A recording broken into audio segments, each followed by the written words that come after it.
Hacía tiempo que había advertido que, en relación con las costumbres, es necesario en algunas ocasiones opiniones muy inciertas, tal como si fuesen indudables, según he advertido anteriormente. Pero puesto que deseaba entregarme solamente a la búsqueda de la verdad, opinaba que era preciso que hiciese todo lo contrario y que rechazase como absolutamente falso todo aquello en lo que pudiera imaginar la menor duda, con el fin de comprobar si después de hacer esto no quedaría algo en mi creencia que fuese enteramente indudable. A eso vamos. Estamos entonces en la primera parte del método, que es la regla de la evidencia. No admitir nada como verdadero que no sea evidente. La duda metódica es la herramienta para alcanzar esa primera certeza absoluta que buscamos. Ya lo hemos dicho, lo que busca Descartes es certeza. ¿Y qué es una certeza? Pues según Descartes, estamos ante una certeza cuando hay una imposibilidad de dudar. Y esto, como hemos dicho antes también, implica claridad y distinción. Es decir, claridad porque implica que el objeto se haga presente y distinción porque implica que ese objeto que conocemos esté perfectamente delimitado. Y hasta ahora, solo las matemáticas han sido capaces de trabajar con estas dos exigencias, la de la claridad y la distinción. Por eso es por lo que Descartes se fía de su fuente del conocimiento, que es la intuición, lo propio de las matemáticas. Pero ¿cómo encontramos esa certeza? ¿Cómo encontramos una certeza? Para ello, entonces, el primer paso debe ser dudar, como nos indicaba más arriba. La duda metódica es esa herramienta. Para fundamentar todo el saber, hace falta partir primero de una certeza absoluta. Pero para llegar a esa certeza absoluta, solo podemos hacerlo si dudamos de todo previamente. En esto consiste la duda metódica, en dudar de todo lo que hemos conocido, de todo lo que hemos aprendido, de todo lo que nos han enseñado hasta ahora. No se trata entonces la duda de Descartes de una duda psicológica, no es una cuestión tampoco de decir, bueno, voy a dudar de la realidad, por ejemplo, de los sentidos así sin más, sino que es metódica porque de lo que se trata es de ir dudando metódicamente, como un proceso, obligando al entendimiento a ir dudando de cada una de las cosas con las que se topa en ese proceso de duda. ¿Con qué intención? Con la intención de poder determinar hasta dónde puede llegar a dudar cualquier entendimiento. Una vez que ese entendimiento haya encontrado ese tope, aquello de lo que no pueda dudar, entonces podremos estar seguros de que hemos encontrado una primera certeza. En esto es en lo que consiste la duda metódica entonces, y como vemos es un proceso. Lo que hace Descartes en sus meditaciones metafísicas es explicar que lo primero que se le ocurrió a él era dudar de los sentidos. Una cosa quizá demasiado obvia. De hecho, para tener esta capacidad, para poder poner en cuestión la legitimidad del conocimiento que nos proporcionan los sentidos, tampoco hacía falta ser racionalista como Descartes. Como veremos también, los empiristas también reflexionan acerca de los sentidos, porque en realidad esta duda al final es una reflexión, es un cuestionamiento. Es fácil dudar de los sentidos, solo tenemos que poner un bolígrafo en un vaso con agua para ver que el bolígrafo se quiebra.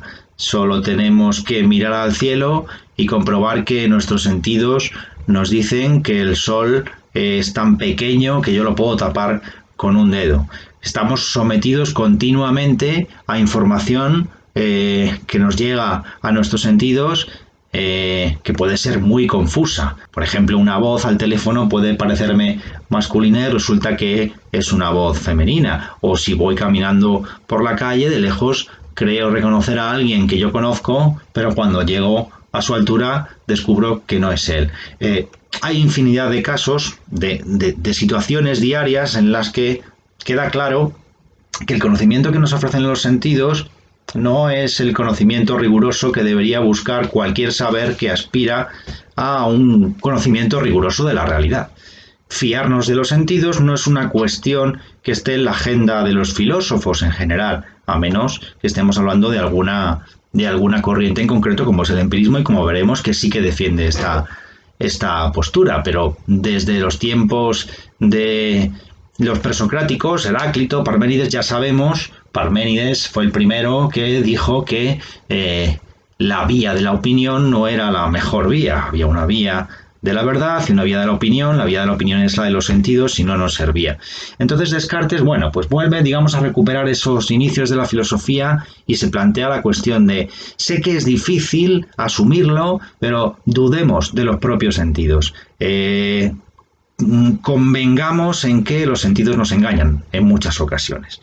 Lo siguiente que nos queda entonces sobre lo que tenemos que dudar, entonces si ya hemos dudado de los sentidos, ¿qué es lo que nosotros captamos con los sentidos? Porque eso es lo siguiente que tendríamos que poner en duda. Nosotros lo que captamos con los sentidos es la realidad externa a nosotros, la realidad externa a un sujeto, el mundo, la naturaleza, vaya. Pongamos también esto en cuestión, puesto que si no nos podemos fiar de los sentidos, ¿quién nos dice a nosotros que existe más allá de nuestro cuerpo una realidad, un mundo? ¿Quién nos dice a nosotros que esa realidad que vivimos podemos darla por una certeza absoluta? Esto es algo que no podemos argumentar racionalmente. Quiero decir, nosotros podemos llegar a pensar incluso, según Descartes, que vivimos en un sueño. ¿Qué diferencia hay entre un sueño en el que no soy consciente de que estoy soñando y la realidad? Pues podría ser perfectamente un sueño. Los sueños es muy común a veces vivirlos también como si fueran reales. Son muchas veces las que nos despertamos con una sensación física de ansiedad provocada por un sueño que nos parecía real. Puede dudarse, dice Descartes, en sus meditaciones, incluso de que todo en la vida, toda nuestra realidad no sea más que un sueño muy intenso. Ya sabemos que nosotros no podemos aceptar esa idea fácilmente, porque nuestros sentidos nos dicen continuamente que hay cosas a nuestro alrededor, que experimentamos una realidad. Pero lo cierto es que a nivel racional no podemos dar un argumento rotundo y contundente para decir que más allá de lo que nosotros percibimos, de nuestras percepciones del mundo, exista una realidad. Entonces, dudemos también de la realidad y pongámosla en cuestión. No tenemos manera de sostener que hay algo real más allá de un pensamiento, nosotros que conocemos el mundo. Ahora bien, focalicemos entonces la duda en aquello que nos permite conocer esa supuesta realidad que ya sabemos que es solo supuesta. Estamos hablando del entendimiento, la facultad por la que conocemos las cosas. Es el entendimiento el que descubre las verdades, por ejemplo, de tipo matemática, esas de las que no podemos dudar. Es decir, las ideas o los principios o las leyes matemáticas se cumplen incluso en sueños, ya que un triángulo no deja de ser un triángulo también en un sueño.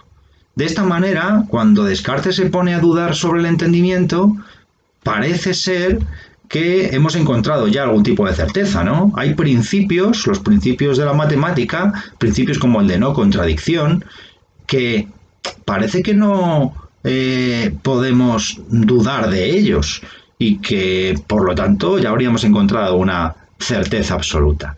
Pero Descartes está dispuesto a ir más allá todavía, no se conforma tampoco con esto y dice, ¿y si nuestro entendimiento al que nosotros le otorgamos una validez infalible, estamos convencidos de que lo que nos dice nuestro entendimiento, lo que conocemos son verdades, y si no lo fueran? ¿Y si nuestras ideas no fueran verdad? ¿Y si, por ejemplo, dice él, existiese un genio maligno que nos engañase? Un genio muy poderoso que me obligue a mí a engañarme incluso en aquellos casos en los que creo estar absolutamente cierto de algo. ¿Quién me dice a mí que 2 y 2 no son 4 y que yo siempre he creído que eran 4?